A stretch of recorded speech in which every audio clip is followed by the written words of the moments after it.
1998 og það reyndar ekki nema 2 mánuðir liðnir síðan að menn sem að voru taldir hafa staðið að því voru dæmdir.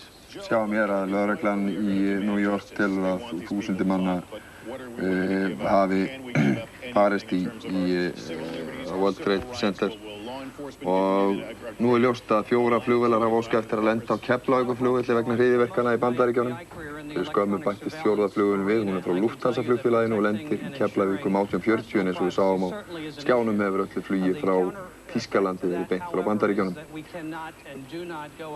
Vegna hinna hörmulegu atburða sem orðið hafa í Bandaríkjunum hefur forsætisráðherra ákveðið að fáni verið dreginn í hálfa stöng við opinberar byggingar á morgun miðvikudaginn 12. september. Það öflug öryggisgæsla á Keflavíkurflugvelli og þar svokallað hættuástand Delta hjá bandaríska hernum sem að hernaðarástand, svo að það hæsta mögulega hættuástand sem búið að lýsa yfir hjá bandaríska hernum á Keflavíkurflugvelli og það gildir víða heim og í sendiráðum heim allan. Bandaríkjamenn búast við því að það geti dregið til tíðinda víðar.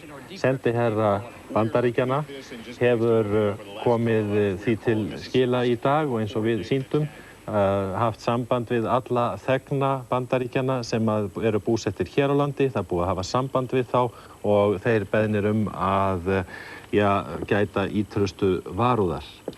Við höfum verið að fylgjast hér með útsendingu NBC sjónvarpsstöðvarinnar. Hún óljós, þetta eru óljósar fréttir. Við ætlum að fara yfir það sem gerðist í morgun, fara yfir atburðarásina eins og hún hefur verið frá því að fyrri flugvélin lenti á turninum. Klukkan var 8:48 að staðartíma þegar þota af gerðinni Boeing 767 flaug á norðurturn World Trade Center. Svartur reykur steig þegar til himins en ekki sást mikill eldur.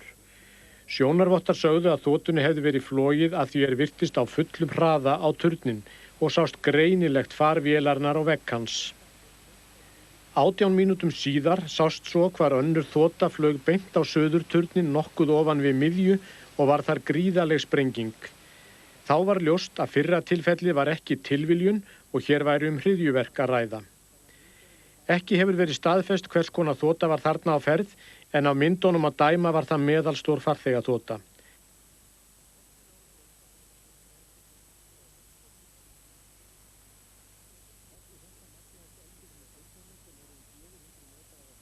Eftir þetta magnaðist eldurinn í turnunum sem eru 400 metrar á hæð og strax ljóst að fjöldi fólks hafði látið lífið.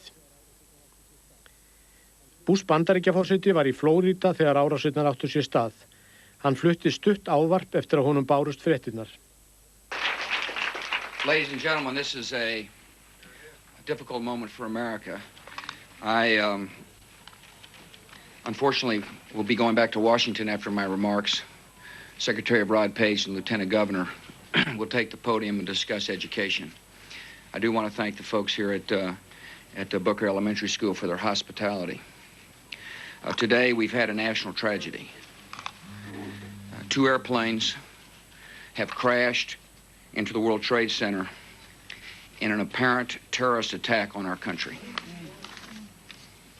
I have spoken to the Vice President, to the Governor of New York, to the Director of the FBI, and have ordered that the full resources of the federal government go to help the victims and their families and to conduct a full-scale investigation to hunt down and to find those folks who committed this act.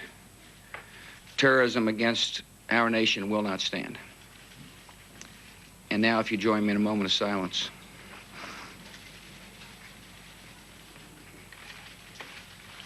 May God bless the victims, their families, and America. Thank you very much. Still trying to put out the blaze. The fire, by the way, is still burning in some parts of the Pentagon.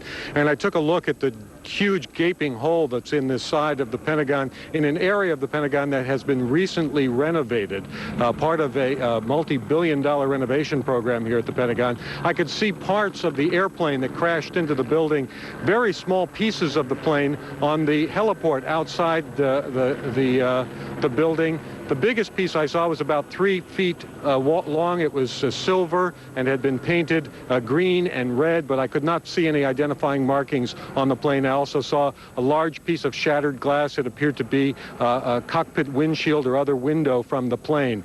When this plane hit the Pentagon this morning, according to the Pentagon spokesman Craig Quigley, Defense Secretary Donald Rumsfeld incredibly is described as having run out of his office and down to actually help some of the victims onto stretchers until he was ushered into the National Military Command Center, the secure nerve center or war room deep inside the Pentagon, where he remains at this time. Pentagon